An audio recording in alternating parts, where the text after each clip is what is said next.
Radio Gigi Rousseau. Radio Gigi Rousseau. Radio Gigi Rousseau, la radio du collège de la Bastide Saint-Pierre. Radio Gigi Rousseau. Radio Gigi Rousseau. Radio Gigi Rousseau. La radio du collège de la Bastide Saint-Pierre. Radio Gigi Rousseau. Radio Gigi Rousseau. Ça le fait trop.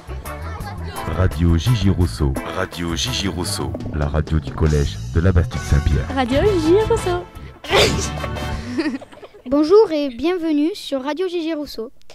Tout d'abord, aujourd'hui nous allons faire la deuxième émission du mois de mars.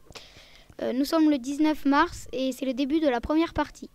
Alors au sommaire, aujourd'hui nous allons avoir une blague de Dylan, suivie de la météo de Baptiste, et puis un débat sur la vie du collège avec Luna, Baptiste, Sana, Dylan et moi-même, où nous allons aborder les sujets du retour du ski, les toilettes, le petit déjeuner et l'atelier lecture. Radio Gigi Rousseau. Alors, tout d'abord, nous commençons avec une blague de Dylan. Nous vous écoutons. Bonjour, je m'appelle Dylan. Alors, la blague, c'est: qu'est-ce qu'un homme avec une mitraillette dans un champ de blé? Réponse: un serial killer. Merci Dylan. Je passe la parole à Baptiste pour nous parler de la météo. Alors, au sud-ouest, il y aura de grosses perturbations à cause des vents des mers. Vers Paris, il y aura un soleil mitigé avec des nuages, car il y a une perturbation qui arrive d'Allemagne. Et ensuite, le reste de la France aura de très belles température et ce sera bien. Et je m'appelle Baptiste. Radio Gigi Rousseau. Merci beaucoup Baptiste. Et maintenant nous allons faire un débat sur la vie du collège. Donc avec Luna, Sana, Baptiste, Dylan et moi-même. Tout d'abord nous allons aborder le sujet du retour du ski. Alors bonjour, je m'appelle Luna. Alors il y a des cinquièmes qui nous ont dit qu'ils étaient très contents de leur séjour au ski. Et qu'ils ont très bien mangé là-bas, que la nourriture était bonne, qu'on leur donnait beaucoup à manger et tout, que vraiment ils sont très contents. Oui, moi c'est Sana. Apparemment, ils ont fait des cours d'orientation dans la neige. Ils ont fait du ski de fond. Nous avons un élève de 5e qui a fait du ski de fond et apparemment c'était la première fois qu'il en faisait, il a adoré. Et ils ont fait aussi des raquettes. Ils marchent dans la neige sans s'enfoncer dedans, avec des raquettes en fait. C'est original. Il y a, d'après mes camarades qui m'ont raconté ce voyage au ski, il y avait une tenue des chambres qui était pas très bonne dans certains bâtiments. Oui, mais c'était à eux de s'occuper de garder leur chambre en bon état. Oui, non, mais quand ils sont à l'arrivée, ce qui est normal, les chambres, ils devraient être propres. C'est vrai, en effet. Bah après, ils pourraient aussi l'arranger, quoi, leur chambre, après, quand ils arrivent. C'est sûr que si ils laissent leur chambre, comme on dit, en bazar, comment voulez-vous qu'ils se retrouvent Par exemple, s'il y a des souris, un truc comme ça, quoi, la nuit, ils vont pas du tout dormir, on va avoir trop peur, quoi. Ça m'étonne qu'il y aurait des souris, parce que sinon, ils seraient pas partis. Enfin, c'est le plateau de Belge, je suis déjà y allée, et... moi, quand j'y suis allée, c'était propre, mais c'est vrai qu'ils pourraient un peu arranger, mais après, c'était vivable, on pouvait pas s'intoxiquer. Radio Gigi Rousseau. Merci beaucoup pour ce débat du retour du ski. Maintenant, nous allons parler des toilettes. Je vous laisse la parole. Alors déjà, aux toilettes, quand on rentre, nous les garçons, ça sent gravement mauvais. Et quand on va aller aux toilettes pour faire se laver, c'est besoin. On peut pas fermer les portes parce que les poignées sont trop cassées, quoi. Oui, mais par rapport à l'odeur, il y a des femmes de ménage qui travaillent pour nettoyer et donc faire en sorte que ça sente bon. Donc c'est normal que des toilettes ça sente pas super bon. Oui, des fois ça sent aussi bon, on a remarqué qu'avant dans les toilettes des filles ça sentait très mauvais, mais maintenant ça sent un tout petit peu mieux. Mais voilà, on peut respirer quand même. Et aussi qu'il faudrait le même problème qu'avec les garçons, qu'il faudrait essayer de réparer les portes parce que en fait c'est gênant. Enfin, il y en a qui ont des portes mais pas toutes, donc ce serait mieux qu'ils aient toutes des portes.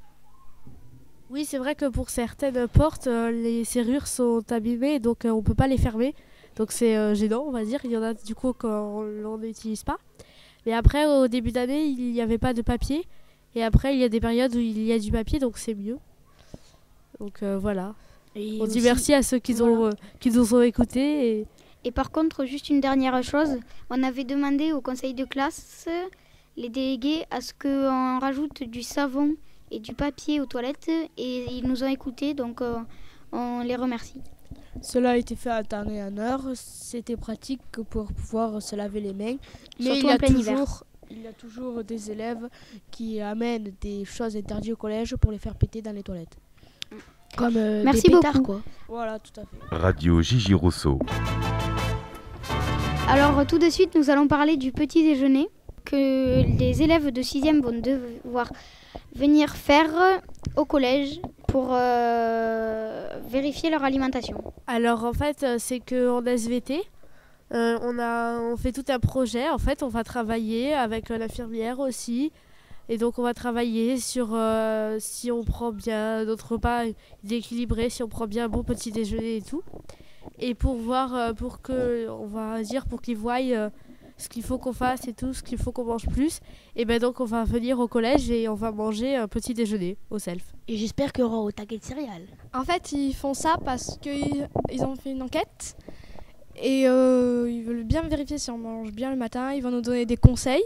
Mais pour la plupart, apparemment, d'après l'enquête, on prend bien tous notre petit-déj, ce qui est bien, parce que c'est très bon le petit-déj. Oui, mais il y en a quand même qui ne le prennent pas. Et donc les professeurs et Madame Nicolet, l'infirmière, nous demandent de prendre un petit déjeuner parce qu'il y a un certain nombre d'heures pendant le repas du soir et le repas du midi. J'ai appris il y a par exemple une semaine de cela qu'il y a un garçon qui a pris pour du petit déjeuner un sandwich avec des pizzas, tout ça comme petit déjeuner, quoi. Ça le fait pas trop comme petit déjeuner. Mais un déjeuner, on pourrait très bien avoir, ça se fait, c'est pratique, on peut manger. On peut très bien manger des œufs, hein, c'est rien. Hein. On peut manger des œufs, des sandwichs, hein, c'est bon. Hein. Oui, bien sûr. D'ailleurs, en Angleterre, le matin, ils mangent presque tous comme ça, du bacon, des œufs. Et ça sert, pour le matin, c'est bien. Hein. Et d'ailleurs, je pense qu'au self, ils vont nous mettre un peu de tout, on va dire, pour que tout le monde puisse goûter, faire des essais et tout. Radio Gigi Rousseau. Donc merci beaucoup pour ce débat. Maintenant, nous allons passer sur un débat à l'atelier lecture dont Baptiste est inscrit et il va nous en parler. Alors, l'atelier lecture, ça se passe avec Madame Lacoste, qui est la documentaliste du collège, et Madame Piolet, notre professeure de français, qui est très gentille d'ailleurs. Elle lit beaucoup. Et en fait, à l'atelier lecture, si on se rassemble et on parle de chacun de nos livres qu'on a lus, et puisque Pâques bientôt approche déjà, elles nous ont demandé de faire un œuf dans une forme jaune recto verso et de marquer des commentaires par rapport au livre qu'on a lu. Ceci se déroule très bien dans une très bonne ambiance. Mais l'œuf, il sera en relief ? L'œuf, il sera normal, plat. Il sera pas en relief, il sera affiché au sapin que Madame Lacoste a laissé. Oui. Enfin, sapin, grand mot, arbre. Oui, d'accord. Et aussi, à l'atelier lecture, c'est bien parce que comme ça, au moins, on peut... en fait, les gens, ils lisent pas le même genre de livre. Donc, c'est bien, par exemple, comme ça, on peut voir plein de livres. Par exemple, si d'habitude, on lit pas vraiment les livres d'horreur, là, il y en a qui vont apporter. Ou d'habitude, les gens, ils lisent toujours des petites histoires drôles. Mais là, peut-être qu'ils vont découvrir des histoires tristes. Oui, parce que moi, c'est vrai que je lis beaucoup. Et j'aurais bien aimé y aller, mais vu que j'ai UNSS, je peux pas y aller. C'est dommage.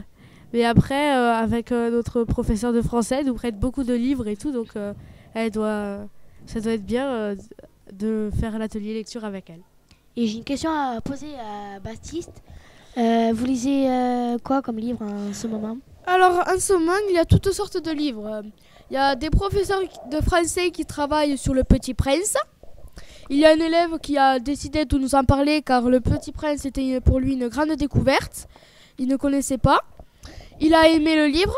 Du coup, par un œuf, il a expliqué, il a ressenti ses goûts, ses émotions. Après, on a un autre élève qui travaille sur Harry Potter, car il aime bien tous les films d'horreur. Après, il y a une autre élève qui aime les poèmes, et voilà. Après, je vous propose, si on essayait, faire un peu comme au club lecture, de dire chacun ce qu'on aime en livre et ce qu'on lit en ce moment. Ce serait une très bonne idée. Baptiste, je te laisse la parole alors. Bon, moi en ce moment, je suis en train de lire le grand livre de toute Ferrari qui existe. Il fait 300 pages, avec une page par Ferrari et tous les commentaires. Du coup, voilà, c'est très long à lire et c'est très dur. Et moi, en ce moment, je suis en train de lire un livre de 400 pages, je crois, qui se nomme Un sac de billes et qui parle de la guerre mondiale. C'est une histoire vraie. Moi, en ce moment, je suis en train de lire 2 livres. Le premier, c'est Twilight chapitre 4. Et l'autre, c'est un livre de foot, quoi, pour les footballeurs. Alors, moi, je lis beaucoup. Donc là, le livre que je viens juste de commencer, il s'appelle La Résistance. Et c'est de Gemma Maley. Et en fait, c'est le tome 2 d'une série. Et c'est très bien. Moi, en ce moment, je lis Insatiable. C'est une histoire de vampire et une histoire d'amour. Et il est super bien. Et pour ceux qui sont dans ma classe, Luna vous l'a déjà présenté. Radio Gigi Rousseau. Donc voilà, c'est fini l'émission. Donc nous vous remercions toutes les personnes qui ont participé à cette émission. Donc on se retrouve tout à l'heure on se retrouve tout de suite dans la deuxième partie. À tout de suite. Radio Gigi Rousseau.